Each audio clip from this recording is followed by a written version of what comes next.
Hey, and welcome back to Off the Beaten Path with Ash.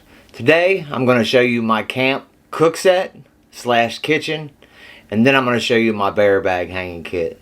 So let's get right to it. I've went through a lot of gear trying to put together the perfect cook set. When I first started off backpacking, weight wasn't exactly something that was very important to me. So now that I've got this cook set that I've put together, it's everything I need and nothing that I don't. Starting with the Hilltop Pack stuff sack for their cook pots. I really like this. I didn't like the orange kind of bulky mesh stuff sack that my cook pot came with. This is lighter weight, it's lower profile, and then it allows me to do one other thing. It allows me to put an extra mug in the bottom of it and then kind of close it up. This is a Seal to Summit, like a collapsible mug. I like this collapsible mug, but the thing about this is it's got a watertight lid that goes on it. That way, if I make some food that I don't finish, but I maybe want to carry it with me and not throw it away, I can put it in this, throw it in my food bag. It's watertight, so it won't collapse while I'm walking or hiking. And I really enjoy this because it gives me an extra container to drink out of. That way, if I want to maybe eat out of this one, then I can drink out of this one. But it's a very low profile. Like I said, it collapses. It's got a lid. Just stores away in the bottom of my cook pot. And then the pot that I use, my cook pot, is the Toaks 750 milliliter titanium pot. I've done a couple modifications to this. What I did was take the handles off, and then I took some electrical shrink wrap tubing, put it around it, and then what you do is you just get it hot with a lighter and it shrinks, around the handles. That way, if I do want to pick this up when it's hot, it's not going to burn my hands. And then on the lid, I just took a piece of like 550 cord and then tied it around here. That way I don't have to touch this to be able to take the lid off of it. It works really well for me. I know other people use different setups, but I've used a few of them, and this is the one that is right for me. Inside of my cook pot, what I do is I keep a few things. I keep a mini Bic lighter because it fits in there pretty good.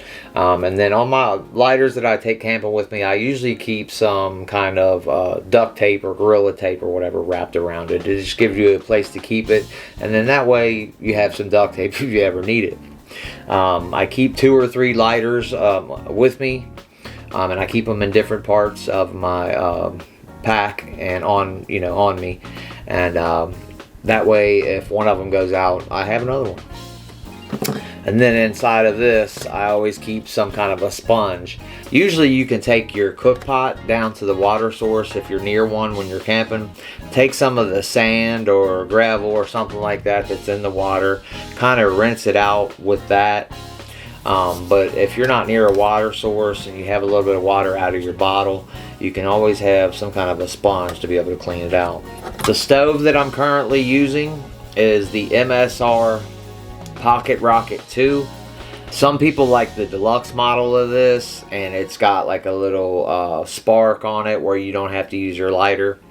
But I've always got my lighter in my cook pot with me, so I've had no problem with this. Also in here, I keep this here. These are called Hot Lips. This is by Snow Peak, and what this enables you to do is after your cook pot comes off of the stove and it's still hot and you don't want to touch your lips to this, you place this around your cook pot just like that, and that enables you to be able to drink without burning yourself. These are just a few bucks, and if it keeps me from burning my lips, I'm gonna bring them with me. It's no weight at all. It's just basically a piece of rubber, and it's something that I picked up a couple years ago, and I really enjoy them. I've always used them. Inside of this, I keep my MSR ISO Pro fuel canister, and I've been using this for a few years now. Before I started backpacking, I've had this, and what I do is I just refill it. I refill it from a larger canister that I've got, and I've just been refilling it and using it instead of having to throw these away. I usually just buy a larger one and then just refill it. I always keep some sort of a handkerchief or bandana around my fuel before I put it in my cook pot. Reason being, if you do not put some kind of a cloth around this before you put it in your cook pot, this happens, and then this is rust. The rust will get into your cook pot, and then you'll have to drink it, or you'll have to clean it every time. I've never had an issue as long as I kept the bandana or some sort of a piece of cloth around it before I put it in. There's usually a little bit of moisture left in your cook pot or whatever, when you're packing your stuff up, and basically it just makes this rust. The titanium won't rust, but I don't want that rust in my cook pot. So keep a little piece of cloth or bandana around it, and then also that allows you to obviously dry your cook pot out. So this is my little cook pot system here, and it all fits in, nestles in to this, and then into the Hilltop Packs bag, and it's worked out really well for me. Now that is my cook system if I'm only going to be having dehydrated foods while I'm on trail. You don't want to really use this kind of pot to be cooking food in too much. It's not a very good conductor of heat.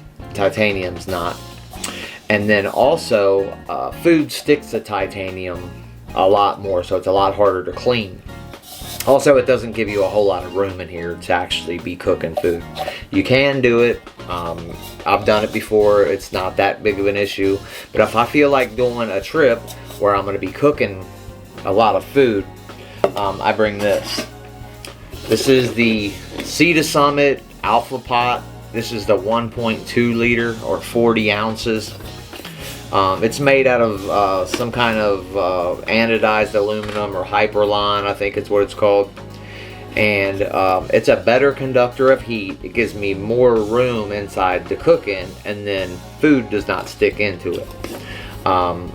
As far as it staying together, the handle kind of swivels over and holds the lid on. And if I'm using this, what I'll do is I'll usually put some food into it, put the lid back on it like this, keep it in my food bag, and then that way it's not taking up too much room. The way it works is the handle kind of swivels over and it clicks into place, and then it's got a locking mechanism right there. And then it's got slots in the lid, that way you can drain water out of it. It's got a rubber little handle on it. I really enjoy this pot. And then when you're done washing it out, cleaning it, this little thing clicks out, pops off like that. Put some more food into it that you're going to eat for maybe the next day or whatever. Swivel the handle over, locks on. This is the only kind of pots that I use as far as backpacking trips go now.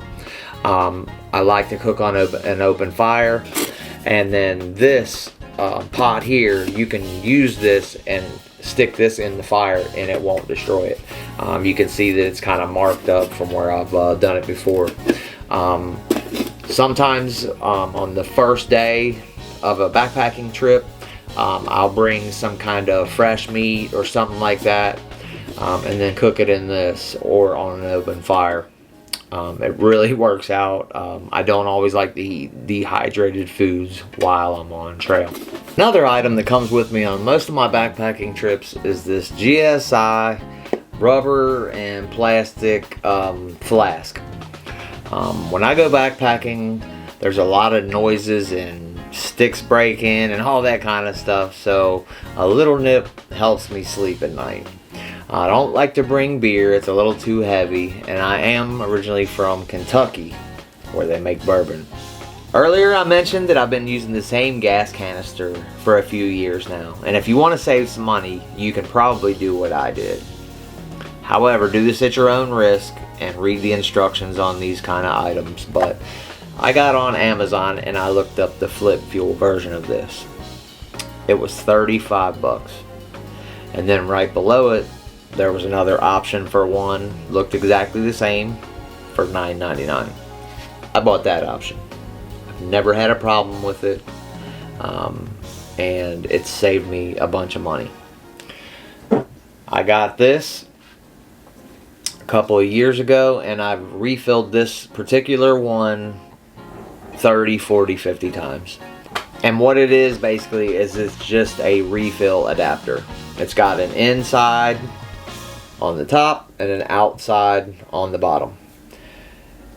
The way these work is you take your fuel canister and you look up the weight. You get your little kitchen scale and you weigh it.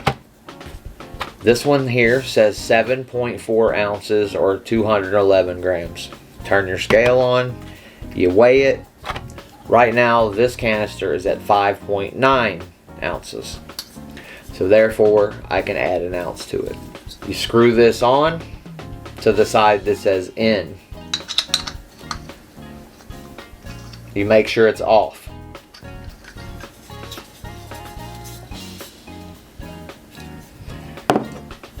I take my can that I'm going to be filling out of, that I take the lid off of it. I always put it back on. And hook it up.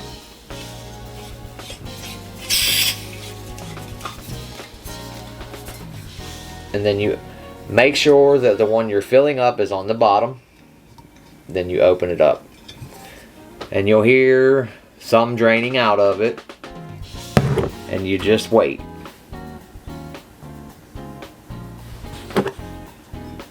Once you don't hear any noise anymore, is the way I've done it. However, you should probably read the directions and don't do what I did without looking a little bit further into it.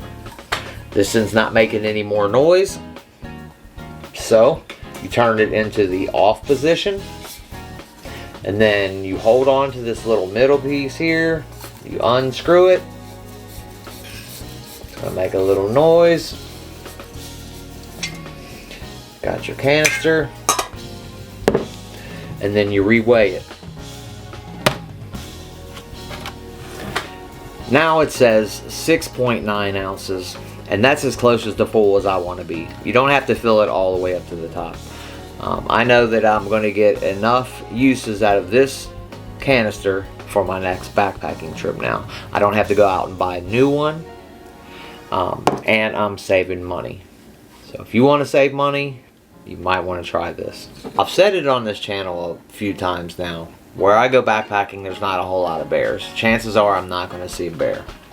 However, I still do a bear hang because I don't want critters chewing through my expensive gear. So I bring with me a little rucksack. This one's Dyneema. I got it from Hilltop Packs. And I bring 50 feet of nylon 2mm cordage to hang my bear bag. I keep it stored in it just like this with a carabiner and this dog bone from Apex Giant. And I keep this all together just like this. And if you want to learn how to hang a bear bag, there's a bunch of videos out there about it. I always bring this. I always do a bear hang. I keep any kind of scented items like hygiene items such as toothpaste, deodorant, anything like that. I keep them all in a food bag. This is a Hilltop Packs item as well. This is made out of Eco Pack. I'll keep it all in this. I hang it all in a tree whenever I'm not using that stuff. I'm super adamant about hanging stuff in a tree because I don't want my gear ruined. And then also I keep a couple of long-handled titanium spoons by Sea to Summit in there. One of them just so happens to be a spork, one's a spoon. They don't weigh anything. And then I keep my cook set in there. And then if I use the bigger cook pot, I'll keep it in there along with any food, like I said, any scented items at all. When I'm planning for a backpacking trip, the first day, first night, I usually bring some kind of fresh food with me that I can cook on the open fire, such as maybe a steak, fresh vegetables, stuff like that. Sometimes I've even stopped by a fast food restaurant, threw that kind of food in the bag, and then ate it that night. That's the first day. After that, I usually go with dehydrated foods. However, I don't always want to go with the Mountain House, kind of stuff. Really bland. Yes, you can spice them up. Some of them are all right. And then there's other brands that you can have. Some of them are good as well. However, some of the kinds of stuff that I bring with me, I usually bring the Norsides. Everybody knows about the Norsides. They're really easy. Just dehydrate them. They're a lot cheaper than those Mountain House meals. Sometimes those are 12, 15, even more. These are $1, maybe $2. You can get stuff like this, basically tuna helper type stuff, where you can add salmon or packs of tuna to them. Basically just add water, let them sit, and then once they're hydrated, you eat them. However, that's going to save you a bunch of money. And then there's like these Uncle Ben's rice. You can add any kind of chicken to them, stuff like that. It's all so much cheaper. It's going to save a bunch of money for you in the end. And then, however, it's going to taste a lot better. And then, obviously, you can do, ramen. But this is a bag that comes with me on every trip. It's basically just a big Ziploc baggie, and it's got some stuff in it that can save your meals or just feed you. Some of the stuff that I keep in it are maybe some of these little Skittles water enhancers. I keep a baggie of seasonings that you can season your food with. I usually keep seasoned salt and pepper, stuff like that in it. That's very good. Some granola bars, some peanut snacks, and then I always keep some packs of like mayonnaise and ketchup and hot sauce in there. I'll keep a few packs of oatmeal in there, and then in the end I'll keep some of these kind of electrolyte drink packs, and this one's leaking. But when you're walking long distances in the heat, these can save you. You need to replenish your salts. I'm not endorsing any certain one or anything like that, but these sometimes taste good when you just don't want water, and then they will help you walk farther and have more energy. And then also I'll usually have a baggie of instant coffee in here. I do instant coffee on trail. I've done the drip over, pour over, drip type coffee. I just end up doing instant. This bag comes with me in my food bag on every trip. It'll save your meals as far as tasting better, and then I'll keep some snacks in there as well. Has anything that I've showed today been absolutely new and mind-breaking? Not really. But once I've dialed everything in, I feel a lot better about the way that I put it together and how I use it. If there's anything been in this video that you've liked, give me a thumbs up. Subscribe to my channel and follow me, because I'm kind of new. If there's something that's better out there, and I need to know about it, leave it in the comments for me. Maybe you've been using the same cook system for years and it's perfect for you. Let me know about that, because I know I can get better, but together we can get better. Off the beaten path of Ash. See ya.